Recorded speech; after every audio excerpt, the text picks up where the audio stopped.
H.P. Lovecraft is without a doubt one of the most significant and prolific pioneers of horror fiction, as well as a deeply flawed and troubled human being. Fear being the root of horror, it only seems appropriate that its proprietor be a man afraid of nearly everyone but himself.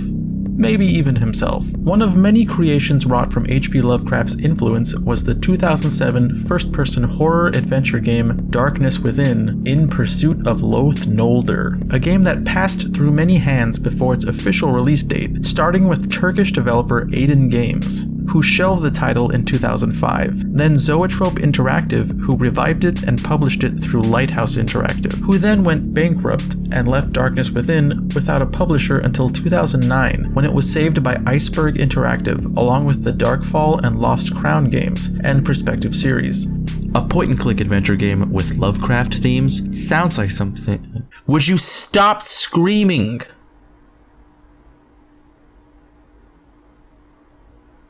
Fuck, man, where was I? I was talking about, like, Lovecraft or something? I don't know, here's the review.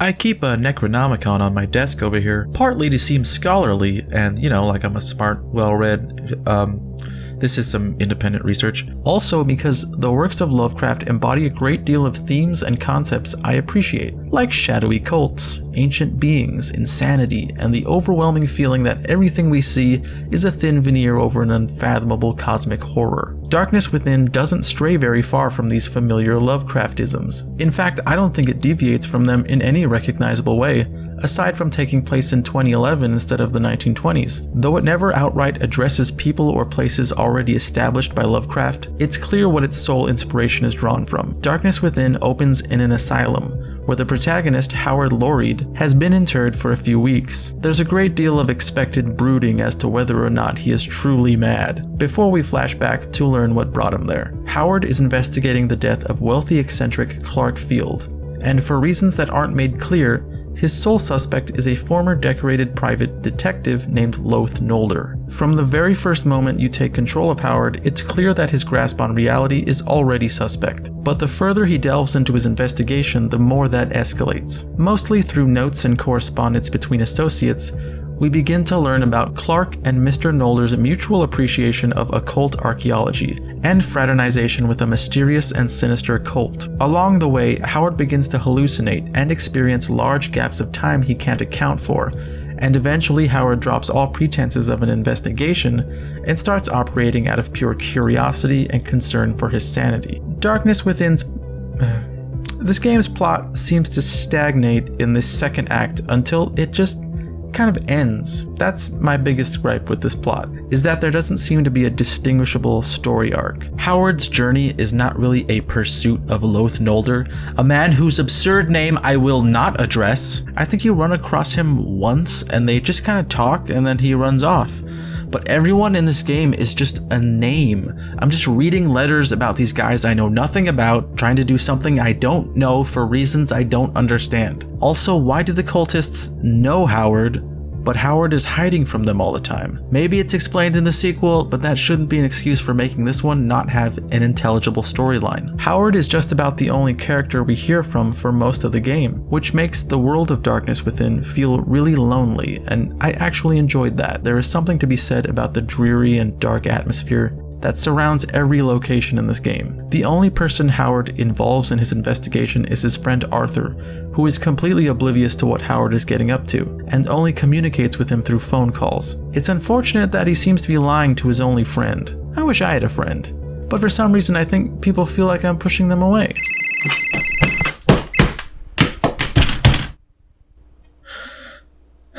It may seem like a cop-out, but what I can appreciate about this game's story is that its heart seems to be in the right place, and it wants to do something that will affect you and intrigue you and immerse you in a modern Lovecraft story. The problem is that it doesn't do any of those things consistently for me. There are flashes of wit and originality amidst a lot of really lifeless, joyless, other words that denote something as lesser, uninteresting ideas. I was gonna put this Cthulhu here so you guys would get that, like, I'm into that shit. Does this do anything for you? You guys like that? You like that?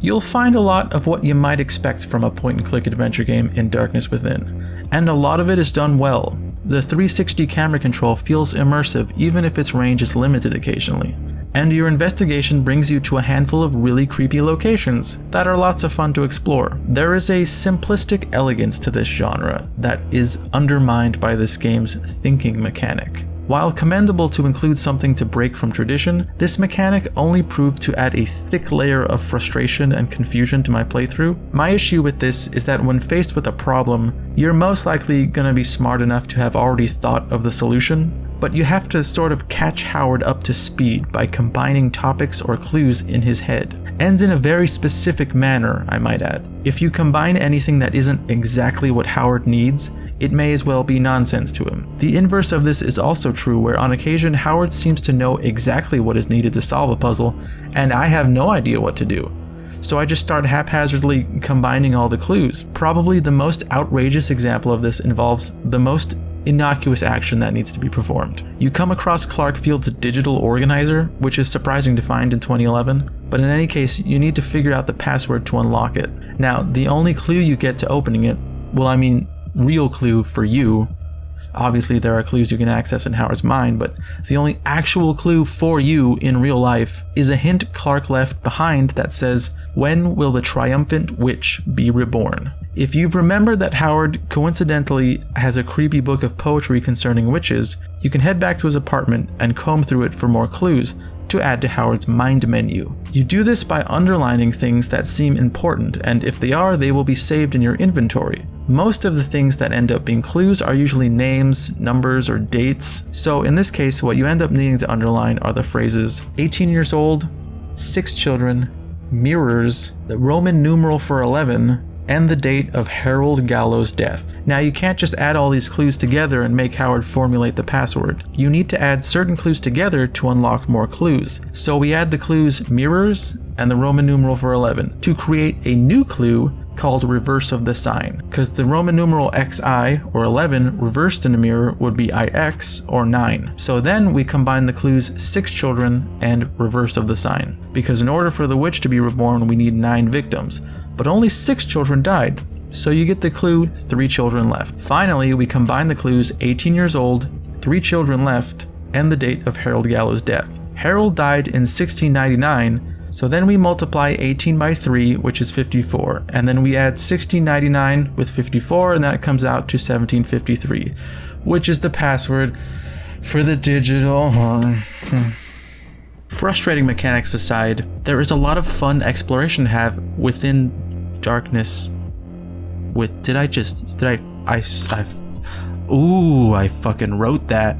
There is a competent and enjoyable game beneath some not so successful attempts at gameplay innovation. And I say this willing to admit that I'm not the most clever guy playing adventure games, but I find it hard to believe that so many people would have the patience for this mechanic without consulting a walkthrough. At several moments, I was reminded of one of my favorite adventure horror games, Scratches. Scratches is a game that really exemplifies how much can be done with such a minimal genre. Jesus Christ. Scratches was unsettling and atmospheric and featured a coherent and exciting investigation without an erroneous clue system. It was written coherently enough for you to work everything out in your head, which was immersive. In Darkness Within, I feel the same way, but then that feeling gets interrupted by underlining things and combining clues in Howard's mind. There are also some good puzzles and some genuinely anxiety-inducing moments just beyond this interface, and it frustrated me to have to work through this to get back to that.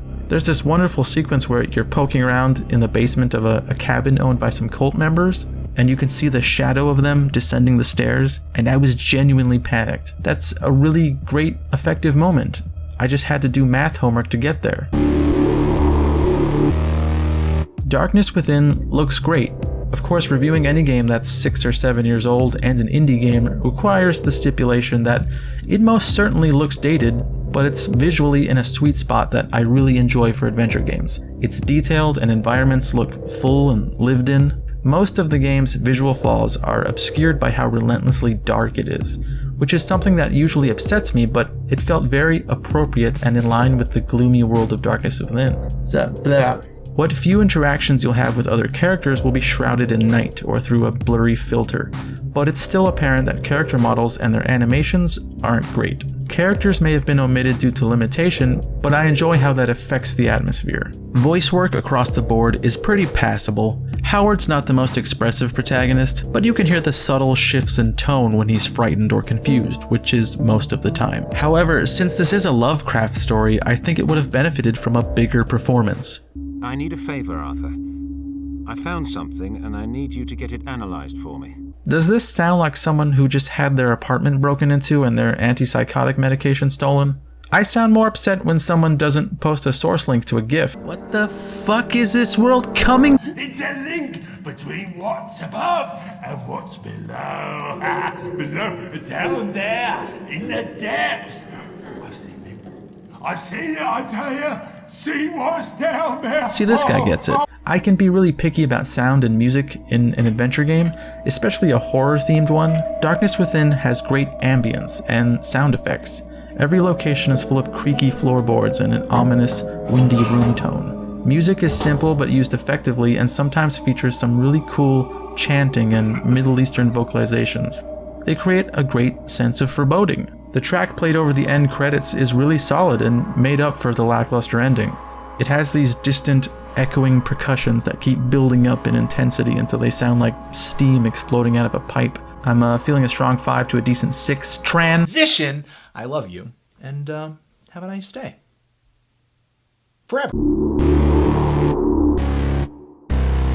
Darkness Within in Pursuit of Loath Nolder, like H.P. Lovecraft himself, is deeply flawed, but creative and enjoyable. It has a creepy atmosphere and fun exploration, but it has a convoluted plot and even more convoluted thought mechanic that just hemorrhages your time. Much in the same way Lovecraft wrote The Shadow over Innsmouth, one of my favorite stories, but he's also written some less reputable literature. There is quite a bit of Lovecraft-inspired media out there, and just having that link isn't a promise that it's going to be good. I'm a huge Alan Moore fan, but this is fucking garbage. And I love point-and-click adventure games, but there are better ones out there. It's absolutely worth playing, especially at the price it goes for, if you just want a little dose of Lovecraft atmosphere, or you could just formulate your own opinion.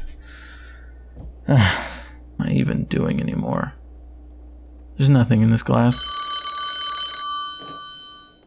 Hello? Hey, buddy, I called your cell phone a little Oh, while ago. what do you want? I'm having a crisis of faith. Oh, I'm sorry. Do you want to talk about it? It's just like, Stacy, can I call you Stacy? Stacy, I feel like I don't have a purpose. There was a time when I was freaking out about hitting 100 subscribers, and here I am at 1,200, and I have never felt more alone. Stacy? I'm here. I miss you, Stacy.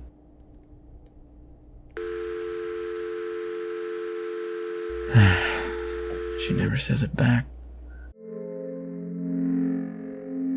Here, in my humble room at night, I often wonder what goes on out there. What makes them run so scared? I often stare at the people passing by, but they can't see me through my window shades, just like I'm not even there. This is my private life. There's something dangerous I like. This is my private life. I know my problems aren't your fault. What I really want to know, has it always been this way?